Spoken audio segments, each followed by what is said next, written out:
We're going to put some respect on Josh Dobbs' name.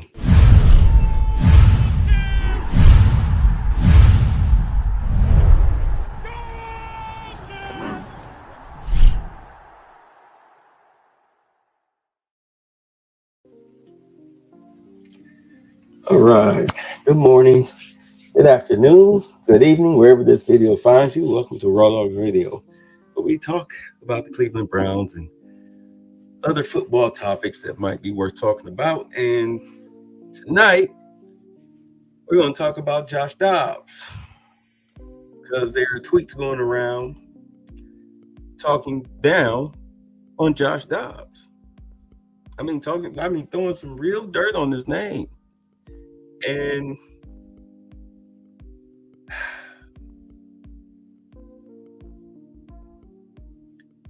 people need to understand.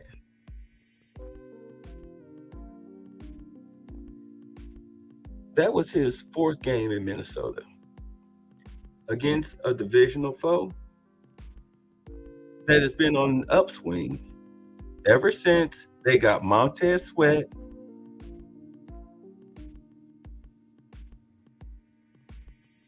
and got rid of the TikTok wide receiver, Chase Claypool. As soon as they got rid of him, they started winning. That's when they went on that little, 3-game winning streak, 2-game winning streak, throwing for 400 yards. All right, Justin Fields all of a sudden looked like a quarterback reborn. The offense was explosive, and then he got hurt, and he was out. And their backup quarterback came in, and he was keeping them in games. But that was before they got Montez Sweat from the the Commanders. Sometimes I had to catch myself. Be politically correct-ish around here. That I will respect. Yeah. Wound up costing Jack Del Rio his job. Him and the secondary coach, because if you don't have a pass rush, your secondary is going to look like garbage, especially when the ball keeps getting turned over by your quarterback, keeps getting sacked,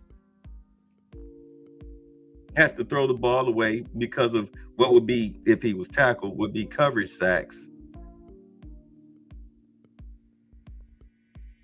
Yeah, let's blame the defensive coordinator and the secondary coach for that. But I digress. Yeah, you saw it. Bears defense. That Bears defense was all over Josh Dobbs last night, forcing turnovers.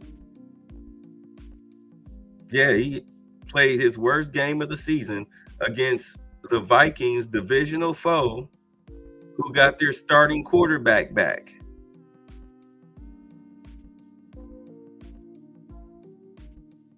And they barely lost that game.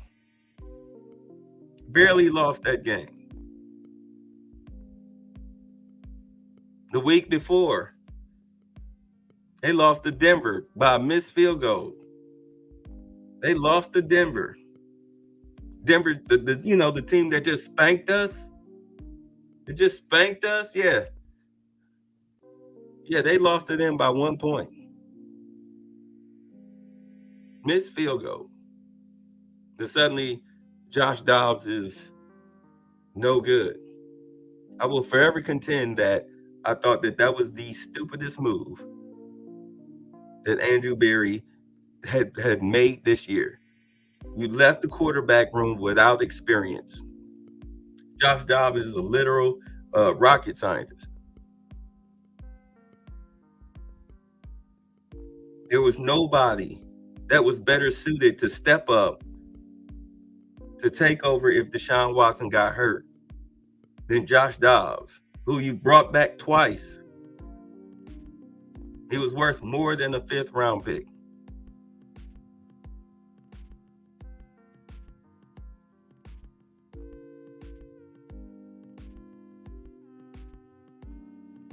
No, of course the stats don't look pretty, but let's take a look at the stats. Let's take a look at the stats. So here's the Browns quarterbacks this season: Watson, PJ Walker, and DTR. Now, the completion percentage, Watson is at 61.4 in the 6 games that he appeared in. Then you got PJ Walker at 48.6. All right. And then DTR at 53.2, giving them a total average of 55.5 at completion percentage. And what is Josh Dobbs averaging? He averaged 62.8 with the Cardinals. And then when you got a better wide receiver with Justin Jefferson, 66.4.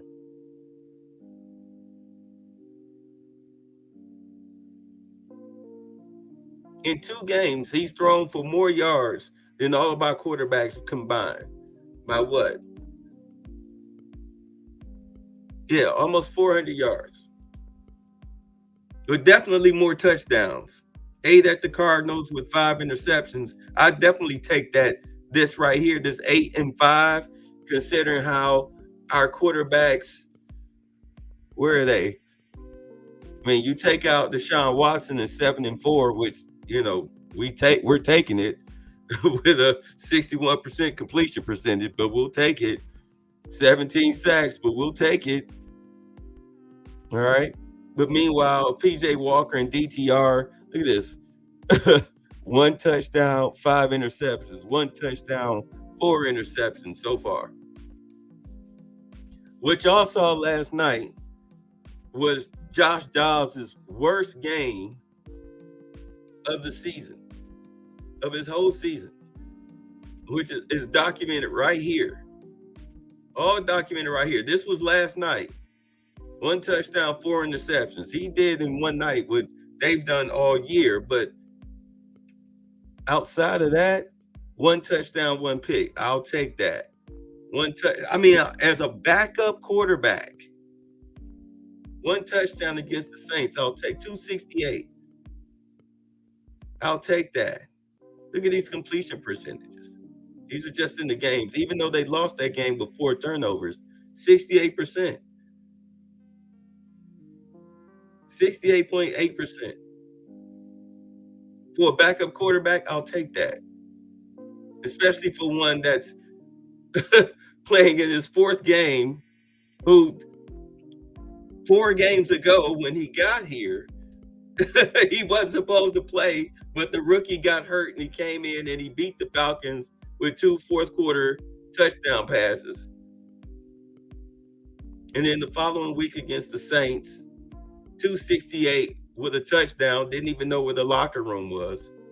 Then they lost the heartbreaker to the Broncos with the missed field goal. And we saw what the Broncos defense can do. I mean, they're dirty hits and all.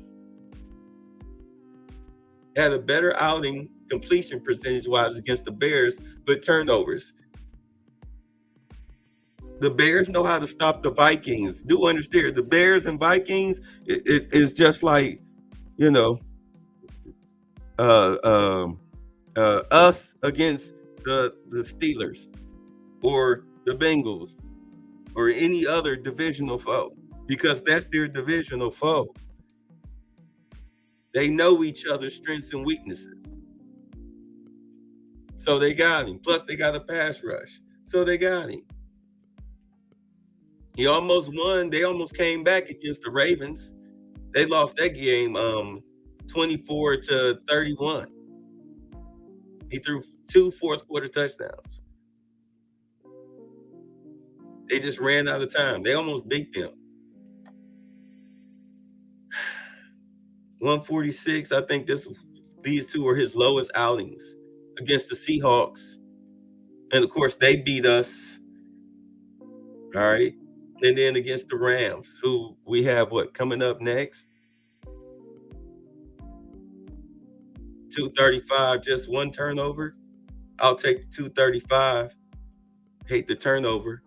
But against the Bengals, this was his lowest completion percentage, 46%. But he got in 2 touchdowns on their ass.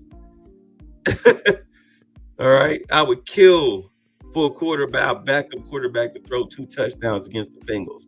With our defense, this right here is enough to win. These 2 touchdown passes is enough to win against the Bengals. I mean, you see what we've done to them.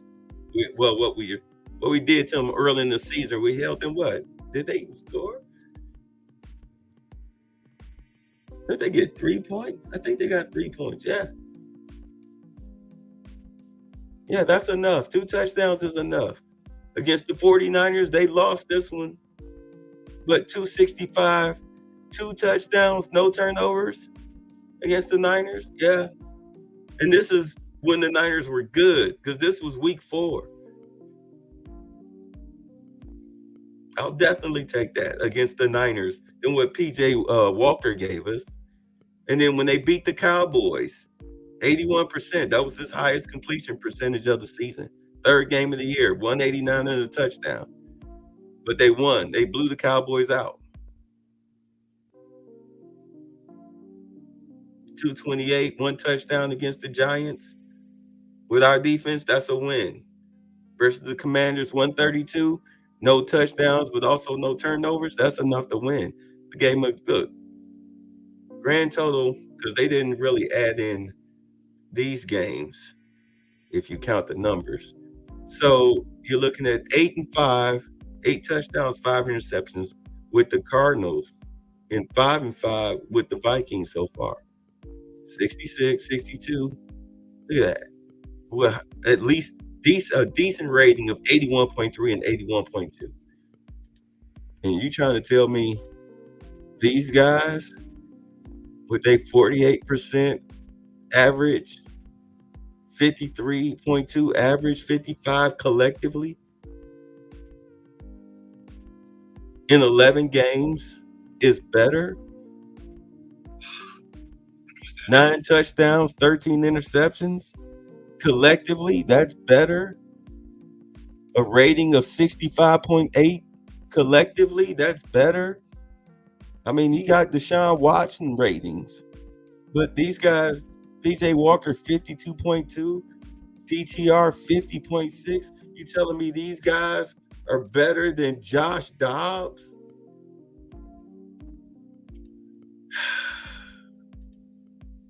I mean, look at their schedule. Lost by less than a touchdown to Washington. All right. Then against the Giants, this was the Giants when they had to come from behind game.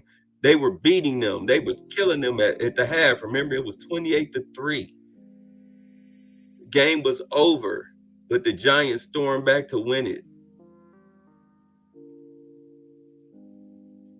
Against Dallas, that 28-16. The score was worse than that. Dallas scored a late touchdown. I watched that game. Against San Francisco, 35-16. But he threw 265, 2 touchdowns, no turnovers. Clearly, it looks like they also got two-point conversions.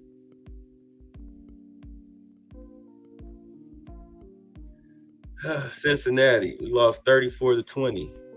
That's another 2-touchdown game. Of course, they lost to the Rams 26-9, who we have coming up. But understand that the Cardinals have no talent. They have no talent, as you're going to see. They lost to the Seahawks 20-10. That was a gritty game. We lost to the Seahawks. They barely lost. Well, Baltimore beat them. But, looking at the score, you would think that it was a close game, but it wasn't. That's when he had the fourth quarter comeback. They put up 17 fourth quarter points, but they ran short because they ran out of time. That's when he put up the 208, 2 touchdowns, 2 picks. And then, of course, they traded him to the Vikings. But Kyler Murray comes back. They beat Atlanta on the field goal. And then, Houston, they lost that game 21-16. And then they have just lost to the Rams here, 37-14. With both of these games, all 3 of these games, Kyler Murray is started. And he only got 1 win against Atlanta, squeaked by. but now they about to get smoked because now they're gonna play Pittsburgh, who look like they got their offense together, then San Francisco, then the resurgent Chicago, and then Philadelphia, and then to be determined against Seattle. Playoffs? You kidding me? Playoffs? Lucky to win a damn game.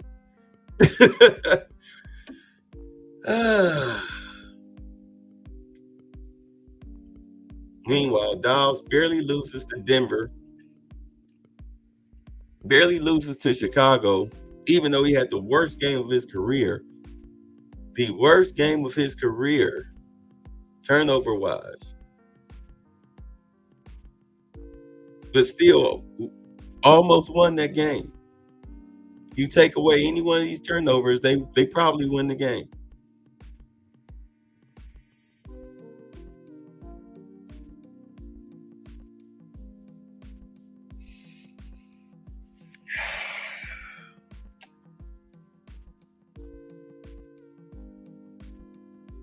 But somehow we throwing dirt on Dobbs' name. Are you kidding me? DTR couldn't have had a better mentor than Josh Dobbs. All the team had to do was show some loyalty to him. You brought him back twice. You should have kept him. You had no backup plan to Deshaun Watson. Yes, we have faith in DTR. If he can stop throwing rocket balls within 10 yards, learn to put some touch on the ball, and learn to lead his receivers on crossing routes. So sick and tired of seeing receivers having to look back and drop it, or just drop it, period. But I'm tired of seeing them having to reach back, fighting with defenders, trying to catch the ball. Y'all need to get him out there with the swinging tire machine or whatever that y'all do to simulate throwing to somebody on the run. He's got to learn to track. He got to learn to throw the receiver open. He has to learn to throw the receiver open and get some touch on his ball. He got that Kaepernick build, so it comes out whipping. But you got to learn how to put some touch on that ball. Out here trying to break fingers. No wonder they're dropping it so much. But they were dropping it with Deshaun Watson too, so it didn't matter. And PJ Walker. Man, at least we know where our weaknesses are. We need speed, size, and hands at wide receiver. And unfortunately, I'm just speaking about the team now. Unfortunately, we are seeing what they were saying about him in Oakland and in Dallas, is that when it comes to the late half of the season and in big games, he disappears. I mean, sure, he's fantastic. He's been fantastic this year, but these games down the stretch, all of them are big games. Sure, they look like winnable teams, but not with our offense playing like this. Not with them dropping passes, not with rocket balls and none of this would be an issue if you would have kept Josh Dobbs. If you would have kept him, the second the Cardinals set him down, you should have been on the phone. He fits right into this spread offense that the Browns are running because he's a mobile quarterback. He can throw on the run, and he most definitely can make plays with his legs, and he's healthy. The line is in turmoil at the tackle position. I mean, I understand the left tackle position has seen some solid play, and Dwight Jones is back. All right, but still, you need some mobility at quarterback. You saw that against the Steelers. You definitely saw it against the Ravens. You need that type of mobility, that escapability.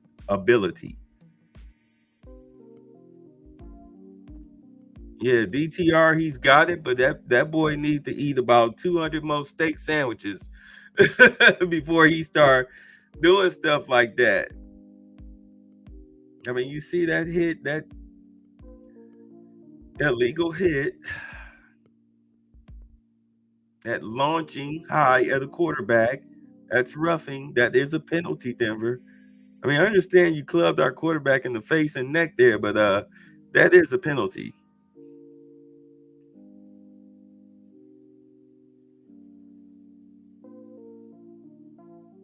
Should have been on the horn. Should have brought him back. That guy, I mean, sure, looks like he has a lot of promise, a lot of potential. He's got some flaws that he has to work on, DTR. But for a stable, solid backup quarterback that you needed this year, yeah, DTR shouldn't even be on the field. He shouldn't even been on the field. It should have been Josh Dobbs. Leaving the quarterback room completely that inexperienced was that was foolish. That was the riskiest gamble I've ever seen. Especially when Deshaun Watson started having the shoulder injuries, and you saw that PJ Walker, as gutsy as he is, the dude is inaccurate as hell. There's a reason why he was not on an NFL roster.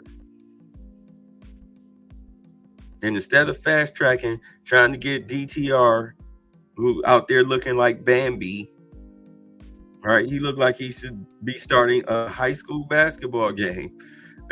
He looks that young, no disrespect. He just looks that young and that slim.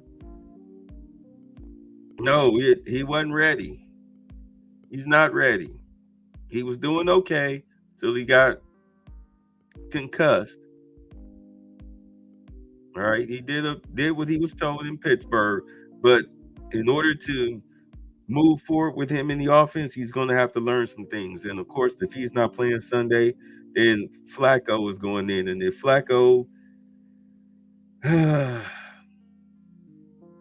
if Flacco flounders, then we're going to be right back to this quarterback situation.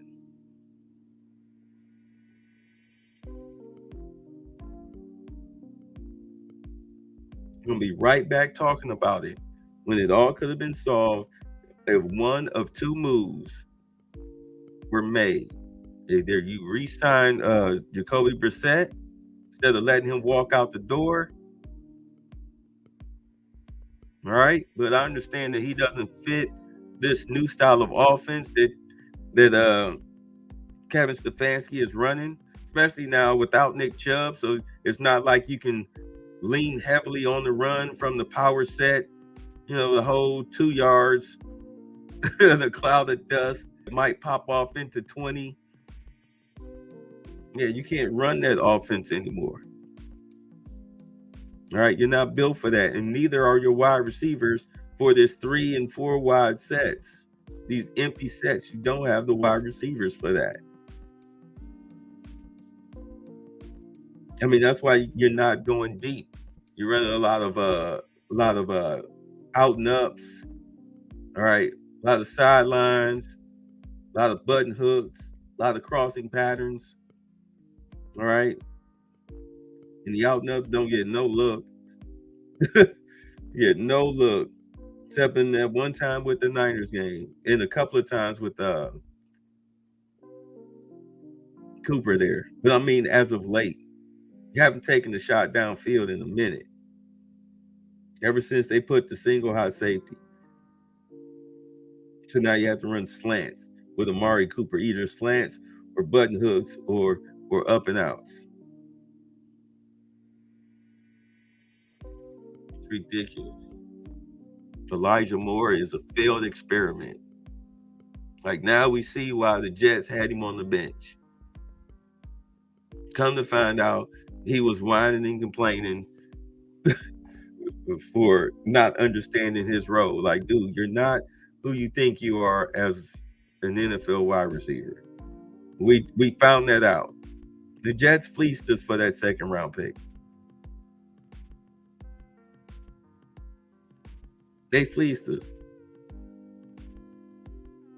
The receivers can't even get any separation. right? Contested catch, good luck.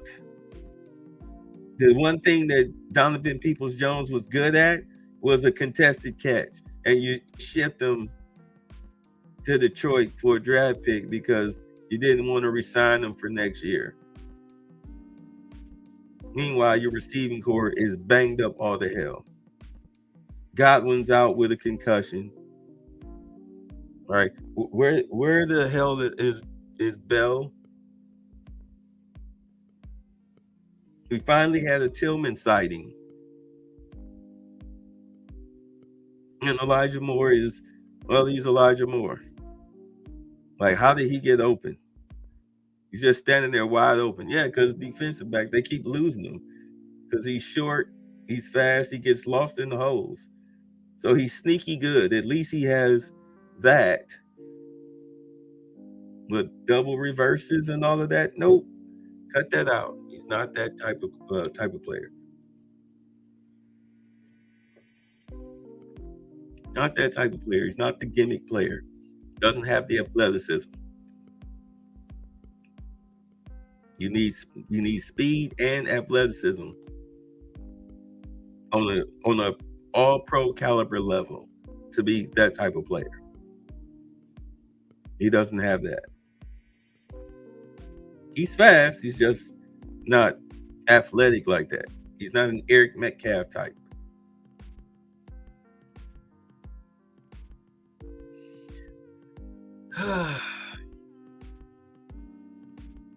And yes, let's not insult Josh Dobbs like that when our quarterbacks combined haven't put up, I mean, nothing close than a better effort than what he's been doing on two different teams this year with a fair amount of games to go by. Stop it. Stop it. If he was out here on this team, I'm pretty sure our quarterbacks, our backup quarterbacks, will have more than 2 touchdowns combined in what, 6 games? 7 games?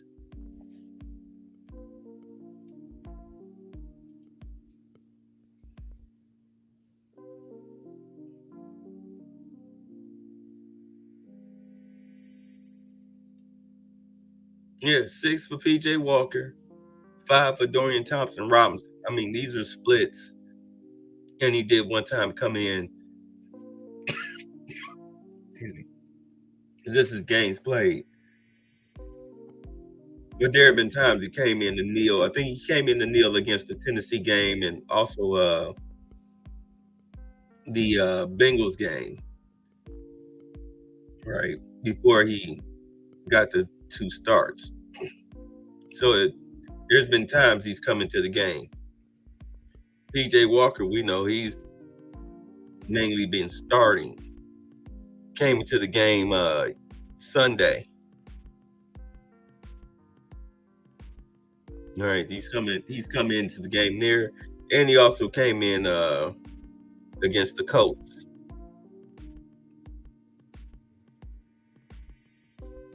All right, but